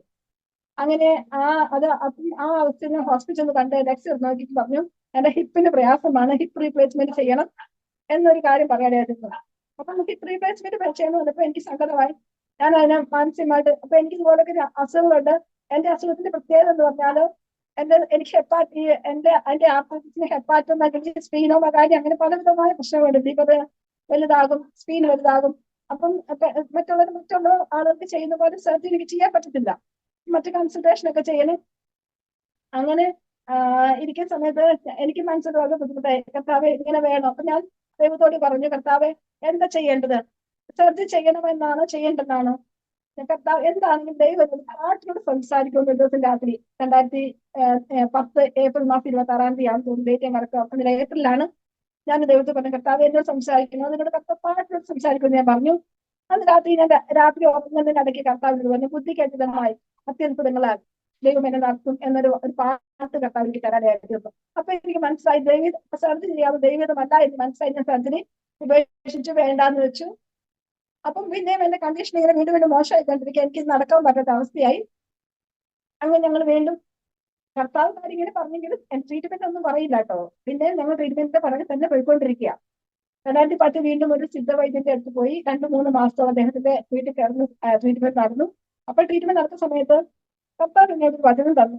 ആ ട്രീറ്റ്മെന്റ് സൗഖ്യമാകുമെന്ന് എനിക്ക് ചെറിയൊരു ചിന്തയല്ല മനസ്സിലായി. അതിന് മുമ്പുള്ള ഓരോ ട്രീറ്റ്മെന്റ് ചെയ്യുമ്പോഴും എനിക്ക് മരുന്ന് ഈ മരുന്ന് എനിക്ക് സൗഖ്യമാകില്ല എന്ന് ചിന്ത ഉണ്ടെങ്കിൽ ആ 2010 സിദ്ധവൈദ്യന്റെ ട്രീറ്റ്മെന്റ് എന്റെ മനസ്സിലാണ് ചിന്ത, ഇതിനകത്ത് എനിക്ക് സൗഖ്യമാകും. അങ്ങനെ ഞാൻ ആ ട്രീറ്റ്മെന്റ് വന്നിട്ട് ഇപ്പൊ എന്റെ ശരീരം തോന്നിയപ്പോ കർത്താവിനോട് പറഞ്ഞു, ഞാൻ എന്റെ മഹത്വം മറ്റൊരുത്തിനും സ്തുതി വിഗ്രഹങ്ങൾക്ക് വിട്ടുകൊടുത്തിട്ടില്ല. ഈ വചനം തന്നപ്പോ എനിക്ക് ചെറിയൊരു ചിന്തയുണ്ട്. അന്ന് എനിക്ക് അത്ര മനസ്സിലായില്ല. പക്ഷെ ഞാൻ ഒന്ന് തിരിച്ചെന്റെ വീട്ടിൽ വന്നു കഴിഞ്ഞു. ആ ട്രീറ്റ്മെന്റ് കഴിഞ്ഞ വട്ടം ഞാൻ കംപ്ലീറ്റ്ലി ബെഡേഡായി. പിന്നെ വീണ്ടും കുറച്ചു കാലം 2015 വരെ അതിന്റെ ഇടയ്ക്ക് ട്രീറ്റ്മെന്റ് നടക്കുന്നുണ്ട്. 2012 ആയപ്പോഴേക്ക് ഞാൻ ഒരു എന്താ പറയുന്നത്, ഒരു മരണകരമായ അനുഭവത്തിന്റെ ഇടയ്ക്ക് പലപ്പോഴും മരണാനുഭവത്തിൽ പോയിട്ടുണ്ടെങ്കിലും 1.5 മാസത്തോളം എനിക്ക് ഉറങ്ങാൻ പറ്റാത്ത രീതിയിലുള്ള വേദന. 5 മിനിറ്റ് പോലും നേരെ കിടക്കാൻ പറ്റത്തില്ല. രാത്രിയിലും പകലും എന്റെ അടുത്ത ആളുകൾ ഇരിക്കണം. രാത്രി പോലും ഷിഫ്റ്റ് ഡ്യൂട്ടി ചെയ്യുന്ന പോലെ എന്നെ നോക്കുന്ന മെയ്ഡും എന്റെ മമ്മിയും എന്റെ സിസ്റ്ററും എല്ലാം എന്നെ തിരിക്കുന്ന അനുഭവം, അങ്ങനത്തെ അനുഭവം. അതിന്റെ അവസാനമായപ്പോഴേക്ക് എന്റെ ബോധം നഷ്ടപ്പെട്ടു. പിച്ചും പേയും പറയാൻ തുടങ്ങി, പ്രഷർ ലോ ആയി. അങ്ങനെ ഹോസ്പിറ്റലിനെ വീണ്ടും കൊണ്ട് അഡ്മിറ്റ് ആക്കി. ഡോക്ടർ എല്ലാം അറിയിക്കൊണ്ട് എനിക്ക് അറിയിച്ചോളാൻ പറഞ്ഞു. ഡോക്ടറുടെ ഹസ്ബൻഡിനൊക്കെ വിളിച്ചു വരുത്തി. എന്റെ ചുറ്റുപാടുമുള്ള എല്ലാവരും, എന്റെ പ്രിയപ്പെട്ടവർ എന്നെ കാണാനായിട്ട് എല്ലാവരും വന്നു. ഹോസ്പിറ്റലിൽ ശരിക്കും പറഞ്ഞാൽ ഒത്തിരി എനിക്ക് എന്റെ പ്രിയപ്പെട്ടൊക്കെ പറഞ്ഞു കേട്ടിട്ടുണ്ട്. ഒരുപാട് മനുഷ്യര് എനിക്ക് എന്നെ വന്ന് കാണാൻ പറ്റുന്നതൊക്കെ ഞാൻ എന്തെങ്കിലുമൊക്കെയാ പറയുന്നത്. പിച്ചും പോയി ഇടയ്ക്ക് ബോധമില്ല, അങ്ങനെ അനുഭവം. അങ്ങനെ അവിടെയും ഡോക്ടർ തന്റെ സ്ഥാനത്തിൽ കർത്താവിനെ ആഴ്ചയുടെ ജീവിതത്തിൽ മടക്കി കൊണ്ടുവന്നു. കർത്താവ് എനിക്ക് ആഴ്ച ഒന്ന് വീണ്ടും കൊണ്ടുവന്നു. അങ്ങനെ വീണ്ടും ഇപ്പം നടന്നുകൊണ്ടിരിക്കുന്ന സമയത്ത് എനിക്ക് ഇതുപോലെ സ്റ്റിറോയിഡും സ്റ്റിറോയിഡ് ഉണ്ട്, പെയിൻ കില്ലർ ഉണ്ട്. പെയിൻ കില്ലർ രാവിലെ പോയിട്ട് കഴിക്കും, സ്റ്റിറോയിഡ് കഴിക്കുമ്പോൾ ഒക്കെ ഞാൻ കംപ്ലീറ്റ്ലി ബെഡേഡായി. എന്റെ കൈയും കാലും എല്ലാം, എന്റെ കൈകൾ ഇതുപോലെ ഡീഫോംഡ് ആയി, കാലുകളും എല്ലാം ഡീഫോംഡ് ആയി. എനിക്ക് എത്രത്തോളം മരുന്ന് വെച്ചാലും എനിക്ക് വേദന കുറയത്തില്ല, അങ്ങനെ അനുഭവം ഉണ്ടായി.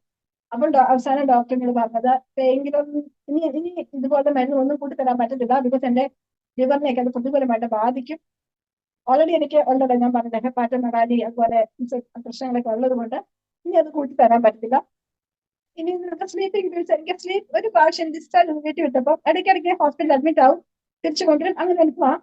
അപ്പം ഡിസ്ചാർജ് ആക്കി പറഞ്ഞത് ഇനി ഇത് വേറെ തരാൻ പറ്റില്ല, സ്ലീപ്പിംഗ് പിൽസ് ആണ്, എന്നിട്ട് നീ ഉറങ്ങി കിടന്നു അതേ പറ്റത്തുള്ളൂ എന്ന് പറഞ്ഞ് എന്നെ ലാസ്റ്റ് 2015 ഡിസ്ചാർജ് വീട്ടിൽ വിടുക.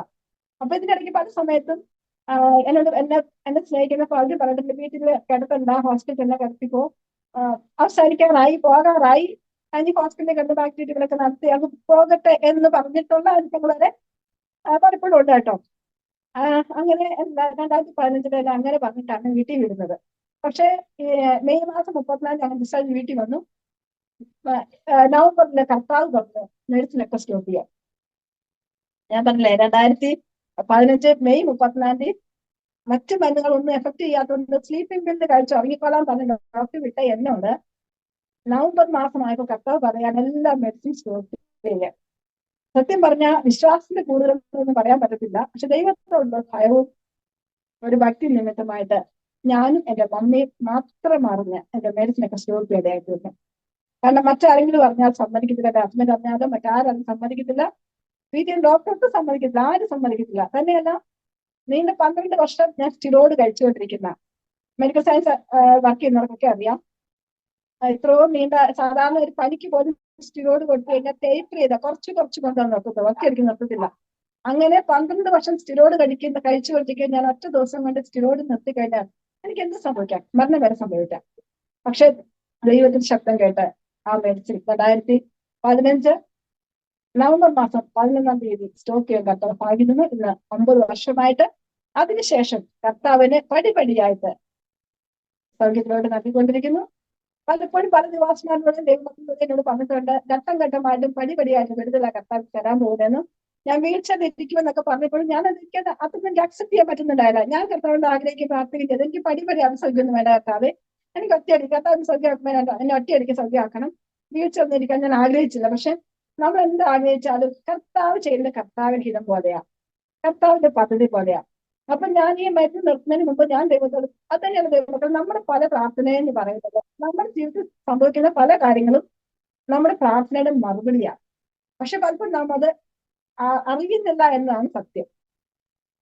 അതിനു മുമ്പുള്ള സമയത്ത് പലപ്പോഴും ഞാൻ ദൈവത്തെ പ്രാർത്ഥിക്കുമായിരുന്നു, എനിക്ക് മരുന്നില്ലാതെ ജീവിക്കാൻ കർത്താവിനെ സഹായിക്കണം, മരുന്നില്ലാതെ ജീവിക്കാൻ സഹായിക്കണം. പക്ഷെ ഞാൻ മരുന്നില്ലാതെ ജീവിക്കാൻ സഹായിക്കാൻ ദൈവത്തെ പ്രാർത്ഥിക്കുമ്പോൾ എന്റെ ആഗ്രഹം എന്ന് പറയുന്നത് ഞാൻ എന്താ പറഞ്ഞ പൂർണ്ണമായിട്ട് സൗഖ്യം പ്രാപിക്കണം എന്നുള്ളതാണ്. അല്ലാതെ മരുന്നില്ലാതെ ഇവിടെ കിടക്കാൻ ഉദ്ദേശിച്ചല്ല ഞാൻ ആഗ്രഹിക്കുന്നത്. പക്ഷെ ഞാൻ എന്നോട് കർത്താവ് മെഡിസിൻ നിർത്താൻ പറഞ്ഞു കഴിഞ്ഞിട്ട് ഞാൻ കർത്താവ് ചോദിച്ചു, എന്തിനാ എന്നോട് കർത്താവ് മെഡിസിൻ നിർത്താൻ പറഞ്ഞേ? മെഡിസിൻ നിർത്താൻ പറഞ്ഞപ്പോൾ ഞാൻ വിചാരിച്ചത് ഞാൻ പെട്ടെന്ന് സൗഖ്യമാകും. മെഡിസിൻ നിർത്തി കർത്താവിനെ വിശ്വസിച്ചില്ലേ, കർത്താവിനെ അംഗീകരിച്ചില്ലേ, കർത്താവിനെ വിഷയം അനുസരിച്ചല്ലോ, ഞാൻ ദൈവത്തെ അനുസരിച്ചുണ്ട്. കാരണം ഞാൻ പറഞ്ഞത് ഇത്രയും പെയിൻ കില്ലറും സ്റ്റിറോയിഡും കഴിച്ചിട്ട് പോലും വേദന സഹിക്കാൻ പറ്റാത്ത ഞാൻ ഇതൊക്കെ നിർത്തിയിട്ട് വേദന സഹിക്കാൻ ദൈവത്തെ അനുസരിച്ചില്ല. അപ്പൊ പെട്ടെന്ന് സഹിക്കാമെന്ന് ഞാൻ വിചാരിച്ചുകൊണ്ടിരുന്നത്.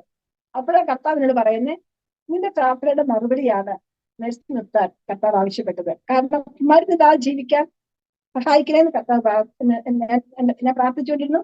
കർത്താവ് എന്നെ മരുന്നില്ലാതെ ജീവിക്കാൻ സഹായിച്ചുകൊണ്ടിരിക്കുന്നു. ഇന്ന് ഈ 9 വർഷമായിട്ട് മരുന്നില്ലാതെ ജീവിക്കാൻ കർത്താവിനെ സഹായിക്കുന്നു. മാത്രമല്ല മരുന്നില്ലാതെ ജീവിക്കാൻ കഴിയുമെന്ന് കർത്താവ് തെളിയിച്ചുകൊണ്ടിരിക്കുകയും ചെയ്യുകയാണ്. അങ്ങനെ 2015 മുതൽ വീണ്ടും കർത്താവ് എന്നെ അത്ഭുതകരമായി തന്നെ നടത്തിക്കൊണ്ടിരിക്കുന്നു. പടിപടിയായിട്ട് അന്ന് ഞാൻ ബെഡേലായിരുന്നു, പക്ഷെ ഇപ്പം 3 വർഷമായിട്ട് വീഴ്ചയിലായിട്ട് കർത്താവ് ഭാഗ്യം തന്നു. അങ്ങനെ വീഴ്ചയിലാക്കിയ സമയത്ത് ഇടയ്ക്കിടയ്ക്കാക്കിയ സമയത്ത് തന്നെ ഞാനെപ്പോഴും കൊച്ചു പ്രായത്തിൽ ഒത്തിരി ദൈവിക വാഗ്ദത്തങ്ങൾ, ഒരുപാട് ദൈവിക വാഗ്ദത്തങ്ങൾ ഉണ്ടായിരുന്നു. ഞാൻ ദൈവത്തെ പലപ്പോഴും ചോദിച്ചു, കർത്താവ് എത്രയോ ദൈവിക വാഗ്ദത്തങ്ങളുണ്ട്, ഈ വാഗ്ദത്തങ്ങളൊക്കെ ഒന്നും നിറവേറുന്നില്ലല്ലോ ദൈവമേ. ആകെ രോഗിയായിട്ട് ഒരു പരാജയമായിട്ട് ഞാൻ ഇവിടെ ആയിരിക്കുന്നല്ലോ, എന്റെ ജീവിതം ഒന്നും നിറവേറുന്നില്ലല്ലോ.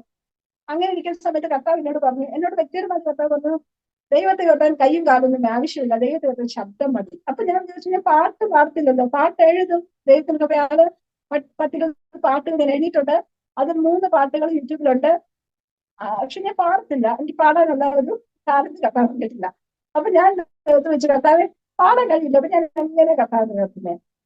അപ്പം അങ്ങനെ ഇരിക്കുന്ന സമയത്ത് ദിവാസൻ പറഞ്ഞു, ഞാൻ ഡെയിലി വായിക്കുന്ന വചനം എന്നോട് സംസാരിക്കുന്നത് അത് മെസ്സേജ് ആയിട്ട് ഷെയർ ചെയ്യാം. അദ്ദേഹം പറയാൻ അംഗീകരിച്ചില്ല. വീണ്ടും ശക്തമായിട്ട് മറ്റു ദിവാസിന്റെ ഫോണിൽ അയച്ചു. അദ്ദേഹത്തോടെ കർത്താവ് പറഞ്ഞു, ഇന്ന് മുതൽ തന്നെ ന്യൂസ് മാറ്റാമോ, ബിസിനസ് ചെയ്യുന്നു, ബിസിനസ് ചെയ്യാനും ബിസിനസ്. അതെ. അപ്പം ആ ദിവാസിലൂടെ ദിവാസിനോട് പറഞ്ഞു, ശക്തമായിട്ട് ഇന്ന് മുതൽ നീ ചെയ്തേ പറ്റൂ. എന്തേലും പറ്റിയോ അവിടെ? എന്തേലും പറ്റിയോ? എന്റെ മൊബൈലിൽ ഒരു ഇത് വന്നത്, അത് ബാക്കി എടുത്ത കുഴപ്പമില്ല, എനിക്ക് ചെയ്യാൻ പറ്റില്ല. ഇടയ്ക്കൊരു നെറ്റിന്റെ ഇഷ്യൂ ഉണ്ട്, ഇടയ്ക്കിടയ്ക്ക് കേൾക്കാൻ മേലാഴികയുണ്ട് നെറ്റിന്റെ. ഉണ്ടല്ലേ? സാരമില്ല. അങ്ങനെ അന്ന് മുതല് 3 വർഷമായിട്ട് കർത്താവ് ചെറിയ ഷോർട്ട് മെസ്സേജുകൾ അയക്കാൻ കർത്താവ് ഭാഗ്യം തന്നുകൊണ്ടിരിക്കുന്നു. പലപ്പോഴും ഞാൻ വിചാരിക്കും, കർത്താവ് എന്നെ കൊണ്ട് കർത്താവിന് പ്രയോജനമുണ്ട്, നമുക്ക് പ്രയോജനമൊന്നുമില്ലാന്ന്. പക്ഷെ പലരും കഷ്ടങ്ങൾ കടന്നു പോകുന്ന പലരും പിന്നീട് എന്നെ വിളിച്ചിട്ട് പറയും, ഞങ്ങൾ ഓരോ കഷ്ടങ്ങൾ കടന്നു പോകുമ്പോൾ കർത്താവ് നിന്ന് ഞങ്ങളുടെ മുമ്പിൽ കൂടെ നിർത്തിയിട്ട് പറയും, നോക്ക് ബിന്ദുവിനെ നോക്ക്, അവര് കടന്നു വന്ന കഷ്ടം നോക്ക്. അപ്പൊ അവരെന്ത് പറയുന്നത്, നിന്റെ കഷ്ടം ഓർക്കുമ്പോ ഞങ്ങളുടെ കഷ്ടമൊന്നുമില്ലാന്ന് കർത്താവ് ഞങ്ങൾ പഠിപ്പിച്ചുകൊണ്ടിരിക്കുക. അങ്ങനെ എന്റെ ഭവനത്തിൽ പോലും എന്നെ കാണാനായിട്ട് വരുന്ന പലരും വളരെ സങ്കടത്തോടും സഹതാപത്തോടും കൂടെ എന്റെ ഭവനത്തിലോട്ട് കടന്നു വരുന്നത്. പക്ഷെ പലരും പറയാനും കേട്ടിട്ടുള്ളത്, ഞങ്ങൾ മടങ്ങി പോകുന്നത് വളരെ സന്തോഷത്തോടെ നിറഞ്ഞ മനസ്സോടെയാണ്. ഒരിക്കൽ ദൈവങ്ങൾ എന്റെ കഴിവെന്നല്ല ഞാൻ പറയുന്നത്, കർത്താവിന്റെ കൃപ. പൗലോസപ്പോസ്തലൻ പറയുന്ന പോലെ ബലഹീൻ തികഞ്ഞു വരുന്ന ദൈവകൃപ, ദൈവശക്തി എന്റെ മേലും ആവസിക്കുന്നതുകൊണ്ട് അപരിശുദ്ധാത്മാവിന്റെ സന്തോഷം വെളിപ്പെടുത്തുവാൻ, കഷ്ടമിരിക്കുന്ന മറ്റുള്ളവർക്ക് അനേകർക്ക് ആശ്വാസമാൻ കർത്താവിൽ എന്നെ ഉപയോഗിച്ചുകൊണ്ടിരിക്കുന്നു.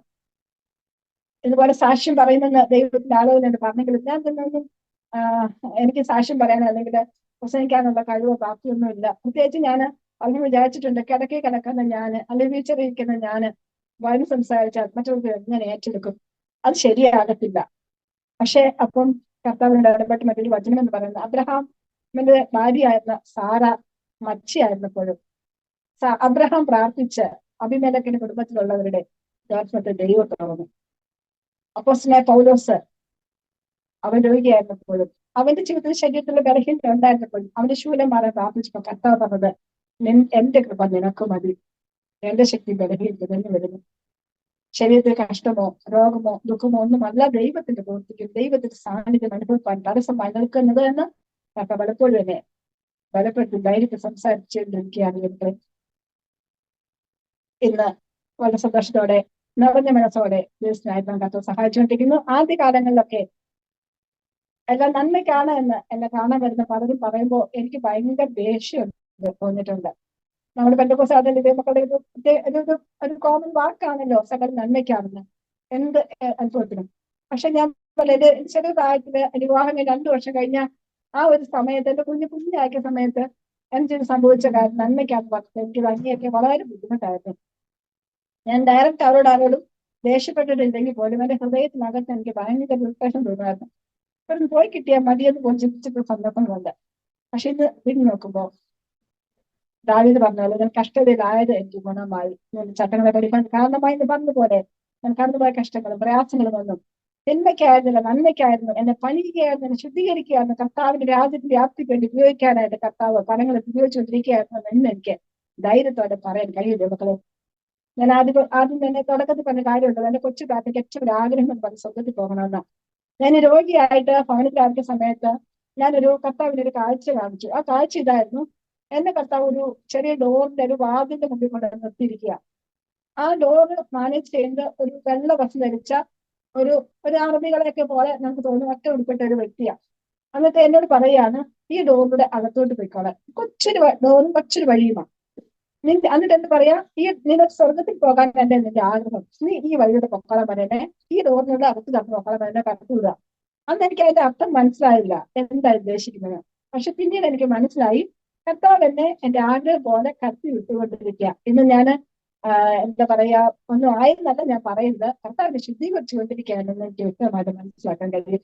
ജീവിതത്തിന്റെ അകത്ത് ഒത്തിരി പാപങ്ങൾ, ഒത്തിരി തെറ്റുകളൊക്കെ വരുന്നുണ്ടെന്നാല് ചെറിയ കാര്യങ്ങൾ വരുമ്പോൾ പോലും കർത്താവ് അത് ഞാൻ ചെയ്യുന്നത് ശരിയല്ല, തെറ്റാണ് എന്ന് പരിശുദ്ധാത്മാവിന്റെ സാന്നിധ്യം നിന്ന് പ്രവർത്തിച്ചുകൊണ്ട് എന്നെ കൊണ്ടുപോയിക്കൊണ്ടിരിക്കുക. ഞാൻ എപ്പോഴും പറയും, ഒരമ്മ തന്റെ കൊച്ചു കുഞ്ഞിനെ മാറോട് ചേർത്ത് വഹിക്കുന്ന പോലെയാ കർത്താവിനെ കൊണ്ടുപോകുന്നത്. എന്നെ കണ്ടിട്ട് സഹതാവും പറയുന്നതോടെ പിന്നെ പറയാൻ കർത്താവിനോട് പറഞ്ഞൊരു കാര്യം എന്താ വെച്ചാല്, നമുക്ക് ആ വിഷമിക്കാനൊന്നുമില്ല. എന്നെ കണ്ട് സാധിക്കല്ല വാസുജാനം ചെയ്യണം. എന്നെ പോലെ അവിടെ കാണുമ്പോ അതിനകത്ത് നടക്കുന്ന ചെയ്യേണ്ട കാര്യമുണ്ട്. കർത്താവ് അങ്ങനെയൊക്കെ ചെയ്ത് നന്മകൾക്ക് കർത്താവ് നന്ദി പറയണം. ഇന്നെല്ലാം ഉണ്ടെങ്കിൽ പോലും ഇല്ലാത്ത നിസ്സാര കാര്യങ്ങളെ ഓർത്ത് പരാതി പറയും, പരിഭവിക്കുന്നവരാണ് കൂടുതൽ മനുഷ്യർ. പക്ഷെ ദൈവം പറയുന്നത്, നമ്മളെ പോലെ എന്നെ പോലുള്ളവരെ കാണുമ്പോൾ നിങ്ങൾ ദൈവത്തിന് നന്ദി പറയണം. ഞങ്ങളുടെ നടത്തുന്ന എല്ലാ വിധങ്ങൾക്കായിട്ട് കർത്താവ് നന്ദി പറയണം. സഹായത്തെ ചെയ്യുന്ന കർത്താവ് സഹായിക്കുന്നില്ല. അതിനാണ് കർത്താവിന്റെ മഹത്വം പറയുന്നത്. നഷ്ടങ്ങളിലും പാതറിയിടല്ലേ, കണ്ണുനീരിലും തളർന്നിടല്ലേ, ഞാനെന്നും നിന്റെ ദൈവം, നീ എന്നും എന്റേതാണേ. ഞാനെന്നും നിന്റെ ദൈവം, നീ എന്നും എന്നേതാണേ. ഞാനെന്നും നിന്റെ ദൈവം, നീ എന്നും എന്റേതാണേ. നിന്നെ തകർക്കുവാനോ നിന്നെ മൂടിക്കുവാനോ അല്ലല്ല ഈ വേദന, നിന്നെ പണുതെടുത്തു നല്ല പൊന്നാക്കുവാൻ അല്ലയോ ഈ ശോധന. നിന്നെ തകർക്കുവാനോ നിന്നെ മൂടിക്കുവാനോ അല്ലല്ല ഈ വേദന, നിന്നെ പണുതെടുത്തു നല്ല പൊന്നാക്കുവാൻ അല്ലയോ ഈ ശോധന. നഷ്ടങ്ങളിലും പാതറിയിടല്ലേ, കണ്ണുനീരിലും തളർന്നിടല്ലേ, ഞാനെന്നും നിന്റെ ദൈവം, നീ എന്നും എന്റേതാണ്. നിന്റെ വിശ്വാസമോ ഭംഗം വരികയില്ല, അതു പ്രാപിച്ചിടും നിശ്ചയ. അതു പ്രാപിക്കുമ്പോൾ നഷ്ടം ലാഭമാകും, ദുഃഖം സന്തോഷമായി മാറും. നിന്റെ വിശ്വാസമോ ഭംഗം വരികയില്ല, അതു പ്രാപിച്ചിടും നിശ്ചയം. അതു പ്രാപിക്കുമ്പോൾ നഷ്ടം ലാഭമാകും, ദുഃഖം സന്തോഷമായി മാറും. നഷ്ടങ്ങളിലും പാതറിയിടല്ലേ, കണ്ണുനീരിലും തളർന്നിടല്ലേ, ഞാനെന്നും നിന്റെ ദൈവം, നീ എന്നും എന്റേതാണേ. ഞാനെന്നും നിന്റെ ദൈവം, നീ എന്നും എന്റേതാണേ. പ്രിയ സ്നേഹിതരെ, കഷ്ടങ്ങള് ഈ ലോകത്ത് ജീവിച്ചിരിക്കുമ്പോൾ നമ്മുടെ ജീവിതത്തിൽ കടന്നു വരും. നാം പ്രതീക്ഷിക്കാത്ത നിമിഷങ്ങളിൽ, അപ്രതീക്ഷിതമായ നിമിഷങ്ങൾ നമുക്ക് നേരെ തിരയായി ആഞ്ഞടിച്ചു വരുമ്പോൾ, പ്രതികൂല കാറ്റുകൾ ആഞ്ഞടിക്കുമ്പോൾ ചിലപ്പോൾ നമ്മുടെ ലാഭങ്ങളൊക്കെ നഷ്ടമായി മാറും. എന്നാൽ കഷ്ടത്തിന് നടുവിൽ പതറിപ്പോകാതെ, തളർന്നു പോകാതെ കർത്താവിന്റെ കൃപയിൽ ആശ്രയിപ്പാൻ ഇടയാകണം. കർത്താവിന്റെ ദാസിയെ ഓർത്ത് ഞാൻ സ്തോത്രം ചെയ്യുകയാണ്. അനുഗ്രഹീതയായ കർത്തദാസി നമ്മുടെ നടുവിൽ കടന്നു വന്നു, തന്റെ അനുഭവ സാക്ഷ്യം പങ്കുവെച്ചു, കർത്താവിന്റെ നാമത്തെ ഉയർത്തി. തന്റെ പ്രയാസത്തിലും തളർന്നു പോകാതെ കർത്താവ് വിടുതൽ നൽകുമെന്നുള്ളൊരു വിശ്വാസം തന്നെ ഭരിച്ചുകൊണ്ടിരിക്കുകയാണ്. ഒരപൂർവമായ രോഗം തനിക്ക് പിടിപെട്ടുവെങ്കിലും തന്നെ വിടിവിക്കുന്ന ഒരു ദൈവത്തിന്റെ കൃപ കൂടെയുണ്ട്. ഹല്ലേലൂയ. ദൈവകൃപയ്ക്കായിട്ട് തന്റെ ദാസി വിനയും ദൈവകൃപയ്ക്കായിട്ട് തന്റെ ദാസി പിന്നെയും ദൈവത്തോട് പ്രാർത്ഥിച്ചുകൊണ്ടിരിക്കുകയാണ്. ഇതുവരെ വിടുവിച്ച ദൈവത്തിന്റെ സാന്നിധ്യം തന്റെ ദാസിയോട് കൂടെ ഇരിക്കട്ടെ. തുടർന്നും കർത്താവിന്റെ ദാസിക്ക് വേണ്ടി നമുക്ക് പ്രാർത്ഥിക്കാം. കർത്താവേ, അങ്ങയുടെ ദാസി അങ്ങയുടെ കരങ്ങളിലേക്ക് സമ്പൂർണ്ണമായി താഴ്ത്തി ഏൽപ്പിക്കുന്നു. കർത്താവ് ബലപ്പെടുത്തണമേ. കർത്താവ് ഇതുവരെയും കൊടുത്ത വിടുതലിനായിട്ട് സ്തോത്രം. കർത്താവെ, ഞങ്ങൾക്ക് ഈ ഭൂമിയിൽ കഷ്ടങ്ങളുണ്ട്, നഷ്ടങ്ങളുണ്ട്, പ്രയാസങ്ങളുണ്ട്, പ്രതികൂലങ്ങളുണ്ട്. എങ്കിലും കർത്താവെ, ഞങ്ങളുടെ ശരീരത്തിന്റെ ക്ഷീണാവസ്ഥകളും ഞങ്ങളുടെ പ്രതികൂലങ്ങളുടെ അവസ്ഥകളും ഞങ്ങളുടെ ജീവിതത്തിൽ കടന്നു വരുമ്പോഴും തളർന്നു പോകാതെ കർത്താവിനായി നിലകൊള്ളുവാൻ കർത്താവ് സഹായിക്കുന്ന കൃപകൾക്കായിട്ട് സ്തോത്രം. അങ്ങയുടെ മകളെ അധികമായി ബലപ്പെടുത്തണമേ. ആരോഗ്യവതിയായിട്ട് പിന്നെയും ദൈവനാമത്തെ ഉയർത്തുവാൻ കർത്താവ് സഹായിച്ചാട്ടെ. തളർന്നിരിക്കുന്ന കൈകളെ, കാലുകളെ കർത്താവ് ബലപ്പെടുത്തി ഇതുവരെ നിർത്തിയ കൃപകൾക്കായിട്ട് സ്തോത്രം. തുടർന്നും ശക്തിയായിട്ട് ദൈവനാമ മഹത്വത്തിനായിട്ട് ഉപയോഗിക്കണമേ. തന്നിലൂടെ ചെയ്തുകൊണ്ടിരിക്കുന്ന എല്ലാ വേലകൾക്കായിട്ട് സ്തോത്രം. ഡെയിലി കൊടുക്കുന്ന മെസ്സേജുകൾ കർത്താവ് അനേകർക്ക് ആശ്വാസമായി തീരുവാൻ സഹായിക്കണമേ. തുടർന്നും ദൈവനാമ മഹത്വത്തിനായിട്ട് കുടുംബമായിട്ട് കർത്താവിന്റെ ദാസിയെ സഹായിക്കണമേ. കർത്താവിന്റെ ദാസനായിരിക്കുന്നിടത്ത് സൂക്ഷിക്കണം, മോനായിരിക്കുന്നിടത്ത് പരിപാലിക്കണം, ശുശ്രൂഷിക്കുവാൻ മാതാവിനെ ശക്തീകരിക്കുന്നതിനായിട്ട് സ്തോത്രം. എല്ലാ നിലകളിലും ദൈവ സാന്നിധ്യം കൂടെ ഇരുന്ന് സഹായിപ്പാനായിട്ട് പ്രാർത്ഥിക്കുന്നു. അങ്ങ് അത്ഭുതങ്ങൾ പ്രവർത്തിക്കും. പ്രാർത്ഥന കേട്ടതിനായിട്ട് സ്തോത്രം. യേശു ക്രിസ്തുവിൻ വിലയേറിയ നാമത്തിൽ തന്നെ. ആമീൻ, ആമീൻ, ആമീൻ. Praise the Lord. കർത്താവിന്റെ ദാസി ഇത്രത്തോളം സമയം ഞങ്ങളുടെ നടുവിൽ കടന്നു വന്ന് സാക്ഷി കൂടാരത്തിൽ ഞങ്ങളുടെ പ്രേക്ഷകരോടൊപ്പം അല്പസമയമായിരിക്കാൻ മനസ്സ് കാണിച്ചല്ലോ. ശാരീരിക ബലഹീനതയിലും തുണ നിൽക്കുന്ന ദൈവത്തിന്റെ സാന്നിധ്യം തന്റെ ദാസിയോട് കൂടെ ഇരിക്കട്ടെ.